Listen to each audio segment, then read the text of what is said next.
Frères et sœurs dans le Seigneur, que la paix et la grâce du Seigneur vous soient accordées en abondance. Oui, beaucoup de paix pour vous, mais aussi beaucoup de paix pour ceux qui nous entourent.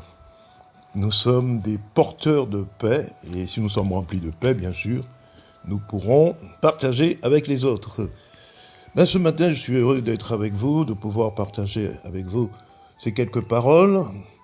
Et nous commencerons par une lecture effectuée dans 1 Timothée chapitre 2 verset 1 et nous lirons jusqu'au verset 4.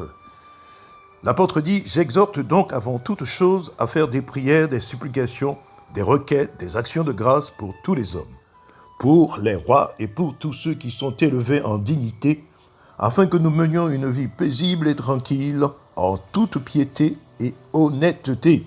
Cela est bon et agréable devant Dieu notre Sauveur, qui veut que tous les hommes soient sauvés et parviennent à la connaissance de la vérité. » L'apôtre Paul affirme que Dieu veut que tous les hommes soient sauvés. Mais Dieu ne se contente pas de le vouloir. Il va tout mettre en œuvre pour que les hommes soient sauvés. Parce que le diable, lui, il met tout en œuvre pour détruire les hommes, pour les désunir, pour saccager les foyers, et pour répandre la violence dans le monde. Mais Dieu, il est venu par Jésus-Christ pour apporter l'amour, la paix. Alors, quelles sont les actions que Dieu mène? Qu'est-ce qui prouve qu'il le veut, que les hommes soient sauvés? Quand il envoya son Fils Jésus sur la terre, n'est-ce pas là la plus grande des preuves qui marque sa volonté de sauver? D'ailleurs, c'est à partir de cet acte d'une ineffable amour que le désir de Dieu devient réalisable. Parce qu'il a donné son Fils Jésus, tous les hommes peuvent être sauvés par son sacrifice. Car Dieu a tant aimé le monde, qu'il a donné son Fils unique, afin que quiconque croit en lui ne périsse point, mais qu'il ait la vie éternelle. Le verset le plus connu, le plus cité. Oui, Dieu a tant aimé les hommes qu'il a donné son Fils, son unique, pour qu'aucun de ceux qui se confient en lui ne soit perdu, mais que chacun accède à la vie éternelle. La Bible nous révèle que cette volonté de Dieu de sauver l'a toujours habité. Il a toujours gardé le même mode de fonctionnement qui consiste à laisser une chance aux pécheurs. Et c'est en mettant l'homme face à un choix qu'il agit. Il dit à Israël dans Deutéronome 30, verset 19, « Qui de vous, oui, je vous préviens, aujourd'hui, en prenant le ciel et la terre comme témoins, je mets devant vous la vie et la bénédiction, la mort et la malédiction. Choisissez donc la vie pour que vous viviez, vous et vos enfants. » Dans le livre du prophète Jérémie, nous lisons, « Le Seigneur a aussi adressé à Jérémie ces paroles pour le peuple.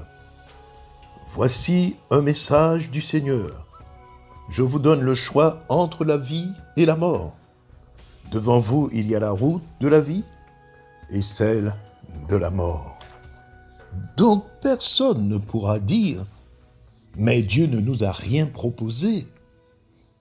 Dans son épître aux Romains, l'apôtre Paul dit ceci, Romains 10, verset 13, « Car quiconque invoquera le nom du Seigneur sera sauvé. » Ensuite, il pose 4 questions dans les versets qui suivent. Comment donc invoqueront-ils celui en qui ils n'ont pas cru? Et comment croiront-ils en celui dont ils n'ont pas entendu parler? Et comment en entendront-ils parler s'il n'y a personne qui prêche? Et comment y aura-t-il des prédicateurs s'ils ne sont pas envoyés? Selon qu'il est écrit qu'ils sont beaux les pieds de ceux qui annoncent la paix, de ceux qui annoncent la bonne nouvelle. Et c'est là que le chrétien prend toute sa part dans l'œuvre du salut. Le chrétien est sauvé pour, à son tour, devenir un instrument de salut. Donc, dans l'évangile de Marc, chapitre 16, verset 15, Jésus dit à ses disciples, « Allez par tout le monde et prêchez la bonne nouvelle à toute la création. Celui qui croira et se fera baptiser sera sauvé. Mais celui qui ne croira pas, il sera condamné. » Ces paroles du Seigneur, Jésus apporte la réponse au verset 15 de Romains, chapitre 10. Et comment y aura-t-il des prédicateurs s'ils ne sont pas envoyés? Jésus a envoyé ses disciples. Es-tu un disciple de Christ? Oui, alors tu es un envoyé de Christ, avec un message puissant pour convaincre le pécheur, parce que en toi, il y a la puissance de conviction, et cette conviction, c'est le Saint-Esprit de Dieu. Jésus a dit à ceux qui l'envoient, « Mais bientôt, le Saint-Esprit descendra sur vous et vous revêtira de force pour vous rendre capable d'être mes témoins à Jérusalem, à travers toute la Judée et la Samarie et jusqu'au bout du monde. » Dans Parole vivante. Et quand il sera venu, dit-il, dans Jean 16, 8, et quand il sera venu, il convaincra le monde en ce qui concerne le péché, la justice et le jugement. Quand je disais que cette volonté de Dieu de sauver l'a toujours habité, prenons le cas de Jonas. Jonas, c'est dans l'Ancien Testament. C'est environ 800 ans avant Jésus-Christ. Jonas, on le classe parmi ce qu'on appelle les petits prophètes. N'empêche que Dieu va lui confier une grande mission d'évangélisation. Il va en quelque sorte être le premier missionnaire en terre étrangère. Mais cela n'a pas été simple au départ. Dieu lui demande d'aller apporter une parole, un message qui vise à provoquer chez ceux à qui ce message est adressé la repentance. Il se trouve que ces personnes à qui Dieu destine le message sont des païens, de surcroît ennemis d'Israël, et par conséquent ennemis de Jonas. Ce sont des Assyriens. Dans Jonas, chapitre 1, verset 1, la parole de l'Éternel fut adressée à Jonas, fils d'Amithaï, en ces mots. « Lève-toi, va à Nénive, la grande ville, et crie contre elle, car sa méchanceté est montée jusqu'à moi. » Et Jonas se leva pour s'enfuir à Tarsis. J'en ai rien compris. Loin de là, il s'enfuit, loin de la face de l'Éternel. Il descendit à Jaffo, et il trouva un navire qui allait à Tarsis. Il paya le prix du transport, et s'embarqua pour aller avec les passagers à Tarsis, loin de la face de l'Éternel. C'est à croire que Jonas n'avait pas pris connaissance du psaume 139. Que nous dit David dans ce psaume? Au verset 7, « Où irai-je loin de ton esprit, et où fuirai-je loin de ta face? Si je monte aux cieux, tu y es. Si je me couche au séjour des morts, t'y voilà. Si je prends les ailes de l'aurore et que j'aille habiter à l'extrémité de la mer, là aussi, ta main me conduira, et ta droite me saisira. Si je dis au moins les ténèbres, lumière autour de moi, même les ténèbres ne sont pas obscures pour toi. La nuit brille comme le jour, et les ténèbres comme la lumière. Donc ce n'est pas à Tarsis ou même à l'autre bout du monde qu'on pourrait se cacher de la face de Dieu. Mais ça, Jonas, il l'a appris à ses dépens. Nous connaissons bien l'histoire de Jonas, comment des marins furent en péril à cause de lui, puisqu'il prit ce navire pour aller à Tarsis, alors que Dieu l'avait envoyé à Ninive. Il fut avalé par un gros poisson. Et pourquoi? Parce que quand les marins ont vu que le bateau commençait à craquer, qu'ils étaient en péril, eh bien, ils ont un petit peu cherché la racine de leur problème. Et il se trouve que c'était Jonas. Et Jonas, bon, devant la situation, n'ayant aucune issue, il va leur suggérer, une solution pour qu'ils puissent en sortir. Il dira, eh ben écoutez, vous n'avez qu'à me jeter par-dessus bord. Et c'est ce qu'ils font, les marins. Parce que là, pour un marin, jeter un homme à la mer, je peux vous dire que ça, ils réfléchissent par 1000 fois avant de le faire. Mais là, ils étaient vraiment dans un cas extrême où ils étaient en péril, où vraiment ils ne voyaient pas comment s'en sortir. Et donc, ils vont le faire, ils vont jeter Jonas à la mer. Jonas qui sera avalé par un gros poisson. Alors, quel était ce poisson? Beaucoup ont cherché à savoir quel était ce poisson. Le problème n'est pas de savoir quel était le poisson. Le problème, c'est de comprendre une chose, c'est que Dieu a décidé de sauver. Et quand il décide de sauver, il veut sauver, et il fera tout pour sauver. Quitte à envoyer un gros poisson pour avaler celui qui ne veut pas aller pour apporter le message. Et c'est ce qui va se passer. Jonas sera avalé par un gros poisson, et voilà. Il restera 3 jours et 3 nuits dans le ventre de ce poisson. Mais Dieu n'avait pas destiné Jonas à passer 3 jours, 3 nuits dans le ventre d'un gros poisson. C'est lui qui l'a cherché, on va dire. La leçon que nous devons en tirer de cet épisode de la vie de Jonas est la suivante. Nous ne sélectionnons pas les personnes qu'on voudrait bien évangéliser. Quand Dieu décide de sauver, que ce soit nos amis ou nos ennemis, il le fera, ce qu'il faut. Il fera ce qu'il faut pour arriver à ses fins. Souvenons-nous, nous avons démarré cette pensée avec ces paroles. 1 Timothée 2,4. Dieu veut que tous les hommes soient sauvés et parviennent à la connaissance de la vérité. Dieu va cibler le terrain d'action. Faisons en sorte d'aller où Dieu nous envoie, où Dieu a décidé d'agir, ayant compris l'urgence pour ses âmes. Dieu, il agit dans l'urgence, comme aussi il peut agir d'une manière vraiment réfléchie, prendre le temps pour dire, bon, vous irez tel endroit ou tel endroit. Mais quand il y a urgence pour lui. Dieu, c'est celui qui a toujours, n'est-ce pas, compris les choses avant même que les choses arrivent. Et lorsque Dieu il a décidé d'envoyer Jonas à Ninive, c'est parce qu'il y avait urgence. Donc, pour cela, nous devons être attentifs à la voix du Seigneur. Il y a eu le cas de Paul et de ses compagnons de voyage qui n'avaient pas reçu directement du Seigneur un plan, un lieu, parce qu'ils sont partis pour évangéliser. C'est louable de le faire, mais en matière d'évangélisation, Dieu donne toujours la direction qu'il est impératif de suivre. Et oui, voilà ce que nous lisons concernant ce voyage missionnaire de l'apôtre Paul, raconté par Luc. D'ailleurs, il faisait partie du voyage.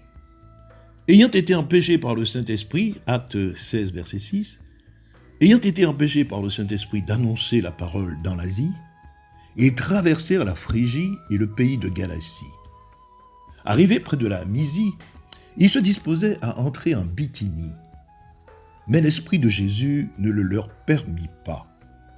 Ils franchirent alors la Mysie et descendirent à Troas. Pendant la nuit, Paul eut une vision. Un Macédonien lui apparut et lui fit cette prière. « Passe en Macédoine, secours-nous !» Après cette vision de Paul, nous cherchâmes aussitôt à nous rendre en Macédoine, concluant que le Seigneur nous appelait à y annoncer la bonne nouvelle. C'est seulement à ce moment qu'ils arrivent à la conclusion que Dieu leur donnait une direction. Que de temps perdu. Avaient-ils cherché cette direction avant de s'élancer sur le champ évangélique? Avaient-ils cherché la face de Dieu, lui demandant « Seigneur, où veux-tu que nous allions prêcher cette parole, ce message de paix, d'amour ?» L'avaient-ils vraiment fait? Nous ne jugeons pas, nous ne sommes pas là pour dire oui, ils l'ont cherché, non, ils ne l'ont pas cherché. Mais en tout cas, selon la lecture que nous avons effectuée, ils ont essayé de s'arrêter dans certaines villes, et le Saint-Esprit ne les a pas permis. En tout cas, pour Jonas, Dieu, dès le départ, lui a donné une direction. Il a fallu qu'il passe 3 jours et 3 nuits dans le ventre d'un gros poisson pour comprendre que lorsque Dieu a décidé de sauver, lorsque Dieu a décidé que c'est par toi qu'il le fait, parce que Dieu avait décidé de le faire par Jonas l'Israélien, qui devait aller vers les Assyriens, ennemis d'Israël, Assyriens, ennemis d'Israël. Et il envoie un juif vers ses ennemis. Mais nous comprenons très bien que lorsque Dieu décide de sauver, comme je le disais, que ce soit nos amis ou nos ennemis, et si Dieu nous dit que c'est toi qui iras vers ton ennemi, lui prêcher la parole, c'est toi qui iras vers lui parce que j'ai décidé qu'il doit être sauvé. Est-ce que nous allons résister à la parole de Dieu parce que, nous ne sommes pas très d'accord de voir notre ennemi, de lui parler, et même peut-être qu'en réfléchissant, je dis, mais est-ce qu'il va bien me recevoir? Est-ce qu'il ne va pas me rejeter? Mais peut-être que Jonas, il était un petit peu dans cette réflexion, en disant, si je vais là-bas, non seulement ce sont des ennemis, ce sont les Assyriens, ce ne sont pas des tendres. D'ailleurs, Israël a eu à souffrir à cause des Assyriens. Et là, moi, je viens là avec un petit message, là. Non, je ne crois pas. Non, mais écoute, après avoir réfléchi, Jonas dit, direction Tarsis. Alors que Dieu l'envoie à Ninive, alors direction Tarsis. Mais là, il a compris qu'il ne fallait pas changer de direction. Quand Dieu nous dit d'aller à un endroit, quand Dieu nous donne une mission à accomplir, oh bien-aimé, on ne peut pas passer à côté. On ne peut pas, n'est-ce pas, comme cela, nous cacher de la face de Dieu. David l'a dit, on ne peut pas se cacher. On ne peut pas faire ce qu'on veut dans l'œuvre du Seigneur. C'est ce que Dieu nous demande de faire qu'il faut faire. Et oui, il a fallu 3 jours et 3 nuits dans le ventre d'un gros poisson pour que Jonas puisse comprendre que Dieu, quand il est dans la décision, quand Dieu a dit que c'est comme ça, et pas différent, pas différemment. On ne peut pas changer le plan de Dieu. On ne peut pas soi-même décider, non, les gens de Ninive, ces gens-là, non, ils sont méchants comme tout. Mais Dieu a décidé qu'ils doivent être sauvés. Ils doivent se tourner vers Dieu, ils doivent s'adonner à la repentance. Donc il a fallu 3 jours et 3 nuits dans le ventre d'un gros poisson pour qu'ils puissent le comprendre. De même qu'il a fallu 3 jours et 3 nuits dans le sein de la terre à notre Seigneur Jésus pour que le salut soit proclamé pour l'humanité. Au verset 3 du chapitre 3 de Jonas, on retrouve le chiffre 3, n'est-ce pas? Et Jonas se leva et alla à Ninive selon la parole de l'Éternel. Or, Ninive était une très grande ville de 3 jours de marche. Eh oui, 3 jours dans le ventre du poisson et ensuite 3 jours de marche pour apporter le message à toute la ville. Jonas fit d'abord dans la ville une journée de marche. Il criait et disait « Encore 40 jours et Ninive est détruite. » C'est ce que Dieu lui a dit de crier. Encore 40 jours et Ninive est détruite. C'est ce qu'a décidé le Seigneur. Et il ne changera pas. Il ne changera pas. Et Jonas l'avait compris.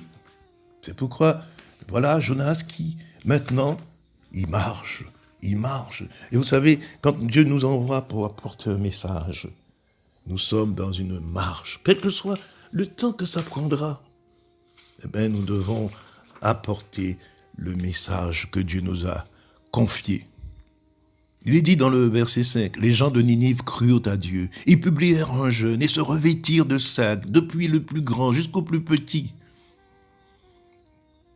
Vous voyez, Jonas allait passer à côté de cela.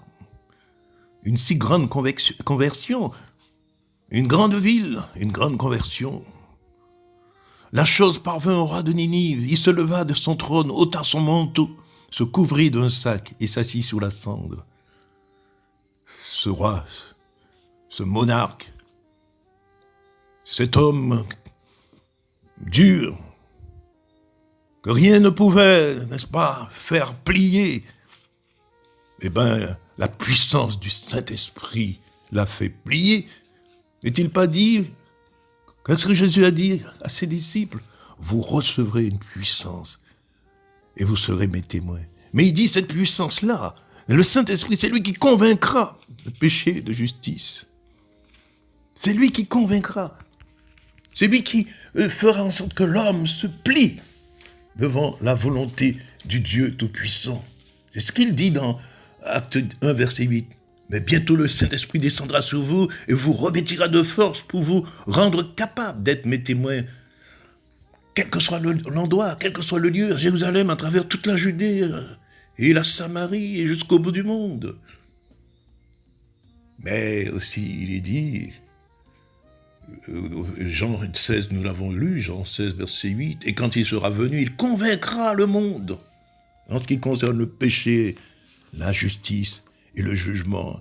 Et voilà le roi de Ninive qui se lève de son trône, qui ôte son manteau, se couvre d'un sac et s'assit sous la cendre. Et il ne va pas s'arrêter là. Il fit faire dans Ninive cette publication par ordre du roi et de ses grands, que les hommes et les bêtes, les bœufs et les brebis ne goûtent de rien, ne pèsent point et ne boivent point d'eau, que les hommes et les bêtes soient couverts de sacs, qu'ils crient à Dieu avec force et qu'ils reviennent tous de leur mauvaise voie et des actes de violence dont leurs mains sont coupables. Qui sait si Dieu ne reviendra pas et ne se repentira pas, et s'il ne renoncera pas à son ardente colère, en sorte que nous ne périssions point. Voilà des hommes, voilà plutôt un homme qui a compris que si on se repent, il a compris ce que c'est que la repentance, parce qu'un homme a crié encore 40 jours. La voix de Jonas a retenti dans les rues de Ninive. Nos voix doivent retentir dans les rues des villes où Dieu nous envoie. Si c'est à Ninive, c'est à Ninive. Si c'est pas à Tarsis. Faisons attention. Nous ne sélectionnons pas, je le dis, je le répète, le lieu que nous devons nous y rendre pour prêcher. C'est Dieu qui a en main le plan. C'est lui qui nous donne le plan, la direction, le lieu, là où il y a urgence. Paul, il a compris avec ses compagnons. Ils étaient là à voyager, à chercher une ville où il fallait arriver, il fallait à tout prix évangéliser. C'est bien, je le dis, c'est louable, il faut évangéliser. Mais pas n'importe comment et n'importe où, n'importe quand. Il a fallu qu'il y ait ce songe macédonien qui dit de passer. Et d'ailleurs, Paul, quand il a été en Macédoine, il s'est passé des choses formidables. Même un geôlier s'est donné au Seigneur. Parce que c'est vrai qu'ils ont été arrêtés et tout. Mais Dieu a libéré Paul et a libéré les prisonniers qui étaient avec lui et a libéré cet homme, ce geôlier qui s'est donné à Dieu avec toute sa famille parce que Paul a été là où Dieu l'a envoyé. Et parce que Jonas a fini par y aller à Ninive, eh bien c'est toute la ville, c'est pas quelques personnes de la ville qui se sont converties. C'est non seulement les hommes de la ville, mais les bêtes. Vous vous rendez compte, même les bêtes ont dû, n'est-ce pas, prendre part à la repentance, puisque le roi, il fait faire dans Ninive cette publication par ordre du roi et de ses grands, que les hommes et les bêtes, les bœufs et les brebis ne goûtent de rien. Alors, pour les bœufs, pour les bêtes, les pauvres, on va dire, ben, eux aussi, il fallait, voilà, qu'ils s'y mettent, qu'ils se repentent. Bon, je ne pense pas qu'il avait fait grand-chose par rapport aux hommes. Mais bon, voilà. Mais oui, la puissance de l'évangile. Oui, Jonas, c'est un évangélique, le premier, dans l'Ancien Testament, voilà, déjà. Et quand je le disais que Dieu a toujours tout fait pour sauver, il a toujours été habité par le besoin de voir des hommes sauvés. Et bien voilà que nous nous retrouvons dans un cas où dans l'Ancien Testament, il y a une évangélisation puissante au point que toute une ville se convertit. Oh, on aimerait bien aimer aujourd'hui voir toute une ville se donner à Dieu, tout notre pays se convertir au Seigneur. Mais Jonas, dont le nom signifie colombe, la colombe est un grand symbole de paix, symbole du Saint-Esprit. Quand Dieu nous envoie avec une puissance, il ne nous envoie pas comme ça. Il dit à ses disciples, voilà, mais bientôt le Saint-Esprit descendra sur vous et vous revêtira de force pour vous rendre capable d'être mes témoins. Il ne nous envoie pas avec notre propre force, il sait que nous sommes limités. Il nous envoie armés de quoi? N'est-ce pas, de baïonnettes? Armés de canons, non?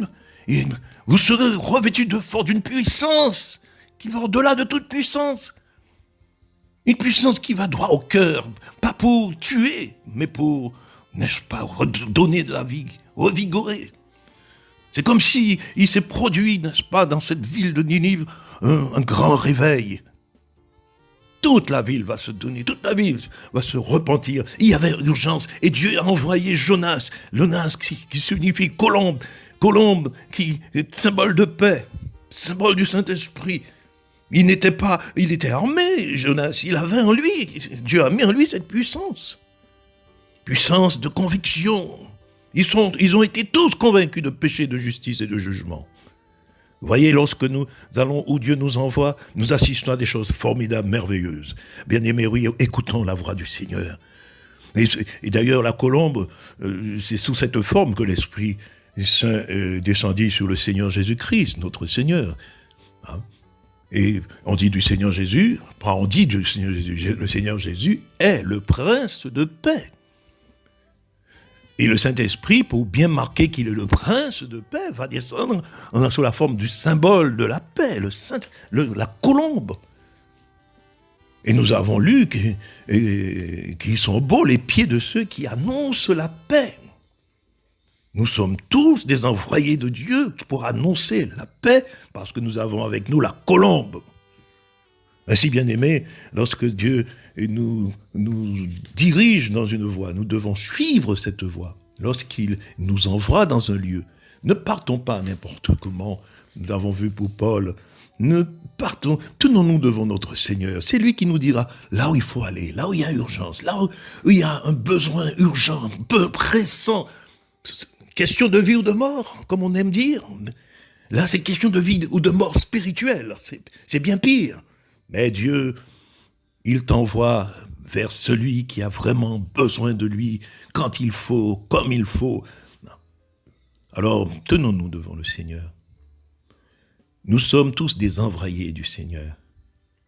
Dieu nous donne l'ordre de nous lever. Il dit à Jonas, lève-toi, va à Ninive.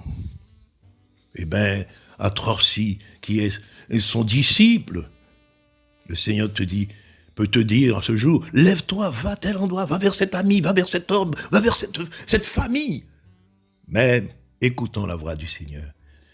Et, comme je le disais, ne sélectionnons pas les lieux ou le moment où il faut y aller, vers qui y aller. Non, c'est Dieu qui te dit, laisse l'Esprit te conduire.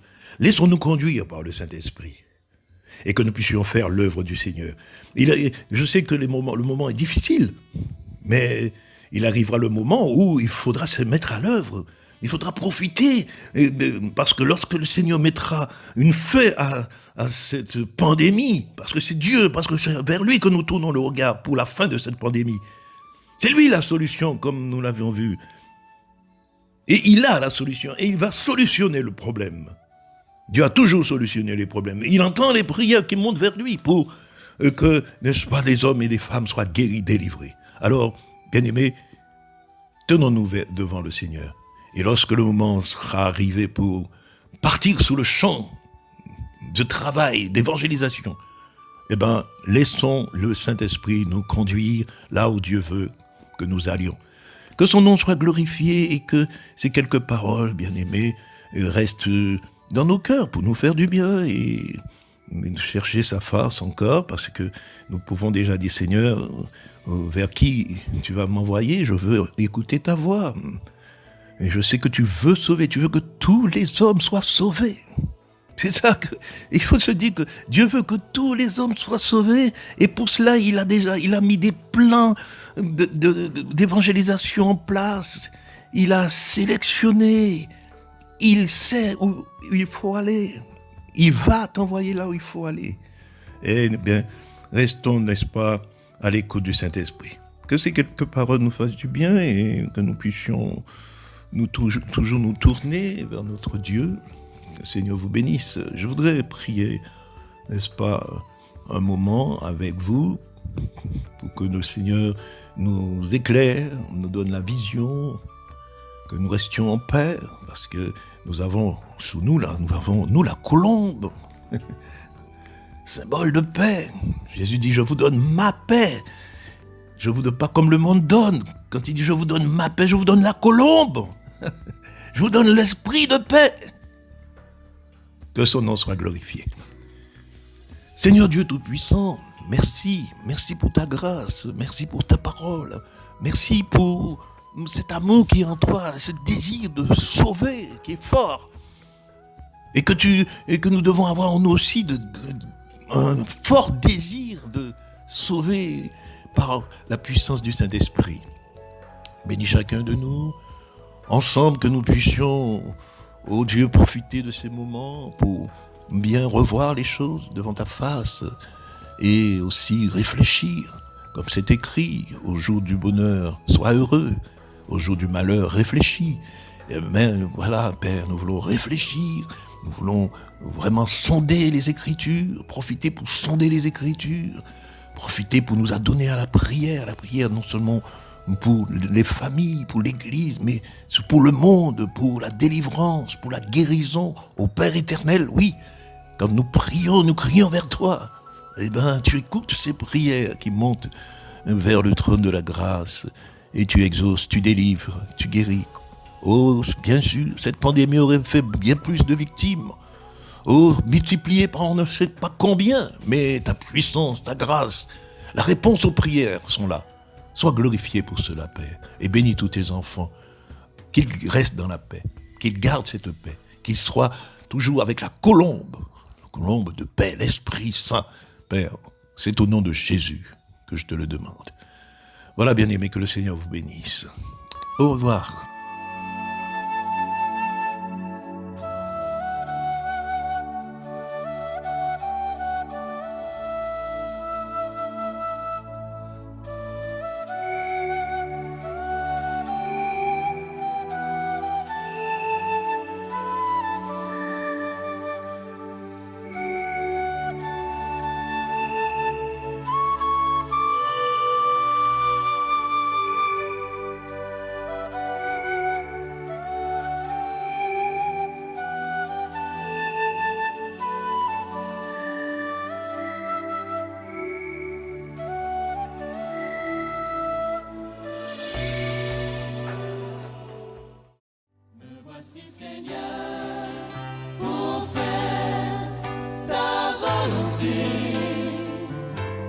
Je te donne mon cœur et toutes mes pensées. Me voici Seigneur pour faire ta volonté. J'abandonne ma vie.